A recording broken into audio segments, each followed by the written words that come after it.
വാർത്തകളുടെ വിശദാംശങ്ങളിലേക്ക് US ആക്രമണത്തിൽ കൊല്ലപ്പെട്ട ഇറാൻ നേതാവ് അയത്തുള്ള അലി ഖമേനിയുടെ സംസ്കാരം നടന്നു. പശ്ചിമേഷ്യയിൽ കടുത്ത യുദ്ധസാഹചര്യം നിലനിൽക്കെയാണ് ഖമേനിയുടെ സംസ്കാര ചടങ്ങുകൾ പൂർത്തിയായത്.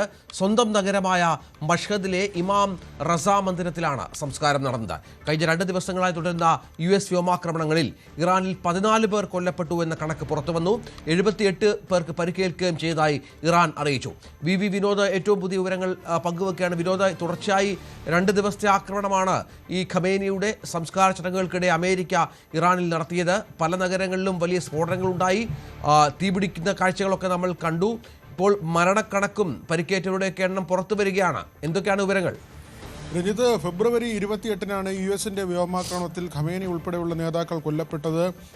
മാർച്ചിൽ സംസ്കാര ചടങ്ങുകൾ തീരുമാനിച്ചിരുന്നു. പക്ഷേ പശ്ചിമേഷ്യ യുദ്ധഭൂമി ആയതോടുകൂടി, ചോരപ്പുഴ ഒഴുകിയതോടുകൂടി സംസ്കാര ചടങ്ങ് ഉൾപ്പെടെയുള്ള കാര്യങ്ങൾ മാറ്റിവെക്കുകയായിരുന്നു. മാസങ്ങൾ പിന്നിട്ടാണ് ഇപ്പോൾ സംസ്കാരം നടന്നിരിക്കുന്നത്. ഖമേനിയുടെ ജന്മനാടായ മഷ്ഹദിലാണ് ഈ സംസ്കാര ചടങ്ങ് നടന്നത്. ജൂലൈ 4-ന്, അതായത് ഈ മാസം 4-ന് തുടങ്ങി 6 ദിവസത്തോളം നീണ്ട ചടങ്ങുകളായിരുന്നു. വിലാപയാത്ര ഉൾപ്പെടെ കോടിക്കണക്കിന് ആളുകൾ പങ്കെടുത്ത വിലാപയാത്ര ഉൾപ്പെടെയുള്ള കാര്യങ്ങളുണ്ടായിരുന്നു. അതിനുശേഷമാണ് ഈ സംസ്കാര ചടങ്ങ് നടന്നത്. ഇതിനിടയിൽ US-ന്റെ ആക്രമണം, ഇസ്രായേലിൻ്റെ നിരന്തരമായ സമ്മർദ്ദമുണ്ടായിരുന്നു. US-ഉം ഇസ്രായേലും വീണ്ടും ആക്രമിക്കുന്ന നിലയിലേക്ക് കാര്യങ്ങൾ പോയി. അത് ഇറാൻ 3 കപ്പലുകൾ ആക്രമിച്ചതാണ് ഈ സമാധാന കരാർ മറികടന്നുള്ള ആക്രമണത്തിലേക്ക് പോകാൻ നയിച്ചതെന്ന ആരോപണമാണ്, അല്ലെങ്കിൽ അങ്ങനെ ഒരു നിലപാടാണ് US സ്വീകരിച്ചത്. ഇറാൻ്റെ പല നഗരങ്ങളിലായി ആക്രമണം നടത്തി. ഈ വിലാപയാത്രയും അന്ത്യകർമ്മ ചടങ്ങുകളും നടക്കുമ്പോൾ ഇറാനിൽ നടന്ന ആക്രമണങ്ങളിൽ ഏതാണ്ട് 14 പേർ കൊല്ലപ്പെടുകയായിരുന്നു. 78 പേർക്ക് പരിക്കേറ്റു. ഇതിൽ 47 പേർ ഗുരുതരമായി ഇപ്പോഴും ആശുപത്രികളിൽ കഴിയുന്നുണ്ട്. ജനവാസ കേന്ദ്രങ്ങളിലടക്കമാണ് US-ന്റെ ആക്രമണം ഉണ്ടായത്. ഇത് പ്രതീക്ഷിച്ചതുമാണ്. അയത്തുള്ള അലി ഖമേനിക്ക് ഒരു വിട നൽകുമ്പോൾ ഒരുപക്ഷെ ഇറാൻ ജനത മറ്റൊരു ഐക്യപ്പെടലിലേക്കും US-നെതിരെ അതിശക്തമായി ഒരു വികാരം ഉയർന്നു വരാനുള്ള സാധ്യതയുണ്ട്. ഈ സമയത്ത് തന്നെ ഒരു അറ്റാക്ക്, അല്ലെങ്കിൽ അങ്ങനെ ഒരു ആക്രമണം പ്രതീക്ഷിച്ചത് തന്നെയാണ്. എന്നാൽ വലിയ ആൾനാശത്തിലേക്ക് പോയില്ല. അവിടെയും ട്രംപിൻ്റെ നിലപാട് വളരെ ശ്രദ്ധേയമാണ്. ഈ സംസ്കാരം നടക്കുന്ന സമയത്ത് ഇറാനിലേക്ക് ആക്രമണം നടത്തരുത് എന്നൊരു നിർദ്ദേശം നൽകിയിരുന്നു.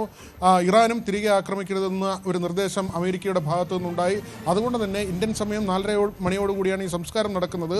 അതിന് മണിക്കൂറുകൾക്ക് മുൻപിൽ ഇരു രാജ്യങ്ങളും ഒരു സമാധാനത്തിൻ്റെ പാതയിലേക്ക് പോയി. അവിടെ വെടിനിർത്തൽ തൽക്കാലത്തേക്ക് മണിക്കൂറുകൾക്ക് വേണ്ടി മാത്രം അങ്ങനെ ഒരു തീരുമാനത്തിലേക്ക് പോയി.